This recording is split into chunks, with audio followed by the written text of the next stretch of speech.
E tem aí uma possibilidade, inclusive, do Brasil, não, do governo Lula expulsar o Brasil, né? O governo Lula expulsar o embaixador da Nicarágua.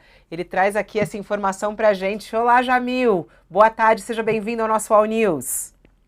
Boa tarde, Fabiola. Boa tarde, Josias. Boa tarde, Léo. É mais um pepino enorme, na verdade, para a diplomacia brasileira, porque justamente depois do que aconteceu na Venezuela, você tem uma situação que é muito parecida, de fato. Fabiola não é tão diferente da situação venezuelana. Era uma grande aposta do governo brasileiro, no Lula, de que haveria um espaço para diálogo. O Brasil, aqui na ONU, por exemplo, evitou por meses e meses e meses criticar o Ortega justamente para criar um espaço de diálogo. E aí, eis que ontem vem essa notícia de que há 2 semanas o governo da Nicarágua colocou basicamente um prazo para que o embaixador do Brasil na Nicarágua deixasse o país. Foi colocado inicialmente, Fabiola, como uma história relacionada ao bispo católico que o Papa pediu para... Ele tinha sido preso na Nicarágua, o Papa Francisco pediu ao Lula para que fizesse algum tipo de mediação para garantir a liberdade desse padre, perdão, desse bispo. Olha, a apuração que eu tenho não condiz com essa informação. Claro que isso também aconteceu, mas isso é uma espécie de cortina de fumaça dos próprios nicaragüenses. Qual é o ponto central dessa crise?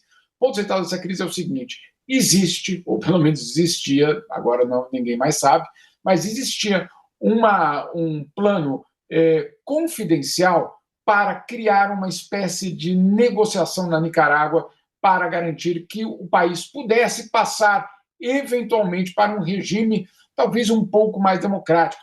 Plena democracia, não, mas pelo menos que o Ortega começasse a fazer uma transição na Nicarágua, já pensando em 2026, na eleição que acontece na Nicarágua. E aí o que acontece? Não só o Vaticano, mas algumas grandes potências vão procurar o Brasil e pedem que o Brasil atue como uma espécie de mediador, aquele que tem contato tanto com Ortega como com a oposição nicaragüense. E o governo brasileiro, então, vai se preparar para ter esse papel. Quando ele vai se preparar para ter esse papel, o que fez Ortega é justamente puxar o tapete do Brasil, basicamente destruir ou acabar, desmontar com a possibilidade de que algum governo atue como mediador numa questão de uma crise doméstica, uma crise nicaragüense. E aí, como é que faz a Nicarágua para desmontar esse plano internacional que tinha o Brasil como mediador? Criar um problema com o Brasil. Então, o que nós estamos vendo hoje, essa expulsão do embaixador brasileiro da Nicarágua, é o resultado de um mal-estar, de uma operação do próprio Daniel Ortega para que o Brasil não tenha nenhum tipo de influência. Só para completar aqui, Fabiola, claro, você imagina o Ortega quando viu que o Lula não reconheceu a vitória do Maduro. Ele, obviamente, ficou muito preocupado, ampliou, na verdade, essa crise, porque sabia que, eventualmente, em 2026, se tudo caminhasse nessa direção, o governo brasileiro iria exigir algum tipo de transparência na Nicarágua. E aí o que acontece? Se o Breno, perdão, o embaixador brasileiro na Nicarágua vai ser expulso de fato, o Brasil precisa responder a essa praxe diplomática. E a praxe diplomática é basicamente na mesma moeda. Então o Brasil prepara sim, eu conversei com pessoas no Palácio do Planalto, o Brasil prepara sim a expulsão do embaixador nicaragüense no Brasil. Aliás, você também faz uma coluna, né, Jamil, interessante com análise a respeito disso. Maduro e Ortega mostram resistência à estratégia de Lula na região.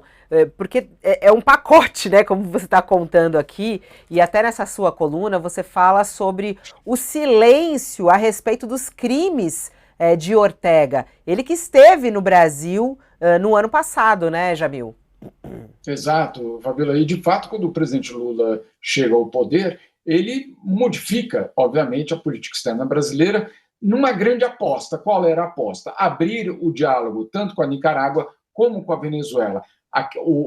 Vamos dizer assim, o plano bolsonarista não tinha funcionado, que era, obviamente, tentar criar algum tipo de atrito, isolar, etc. Aquilo não funcionou, esses líderes, esses ditadores não caíram, né? Não houve nenhum tipo de sinalização nesse sentido. Portanto, o Brasil acreditava que existiria um outro caminho, que seria o da abertura de canais de diálogo. E aí o que faz o Brasil aqui na ONU?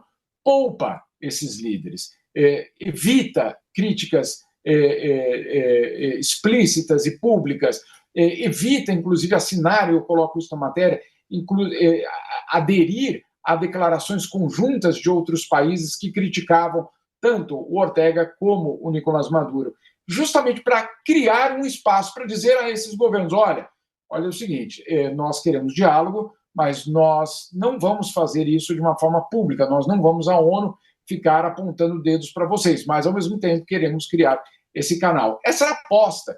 No caso do Maduro, essa aposta foi longe, foi até ser fiador, de fato, o Brasil e os americanos foram fiadores daquele acordo de outubro do ano passado, quando Maduro fecha um entendimento com a oposição de que sim, vai realizar eleições supostamente limpas, justas e transparentes, enfim. E aí o que acontece é que tanto Maduro, isso que eu mostro nessa coluna, tanto Maduro como Ortega resistem, ou na verdade colocam um limite a essa estratégia brasileira. Só quero colocar um ponto aqui fundamental, Fabíola, que muitas vezes a gente tende a lidar com essa história da Nicarágua e da Venezuela como dois casos pontuais. Afinal de contas, o que é que a gente tem a ver com a Nicarágua? O que é que nós temos a ver com a Venezuela? Isso não é tema nosso, nós temos que lidar com os nossos próprios problemas. Bom, hoje, na América Latina, não há como você, vamos dizer assim, pensar em qualquer tipo de projeto de integração regional, restabelecimento de todas aquelas ideias, Unasul, etc., ou mesmo a CELAC, se você não tiver, de alguma forma, um plano para esses dois países. Por quê? Porque eles são fundamentais. No caso da Venezuela, até sim, mas obviamente da Nicarágua não. Mas então por quê? Porque esses dois países, eles dividem a América Latina, eles racham ideologicamente a América Latina, eles inclusive municiam, por exemplo, a extrema-direita a usar isso contra o governo brasileiro ou contra qualquer outro governo. Então, não há projeto de integração regional se esses dois casos, e aí principalmente o da Venezuela, não tiver algum tipo de solução política.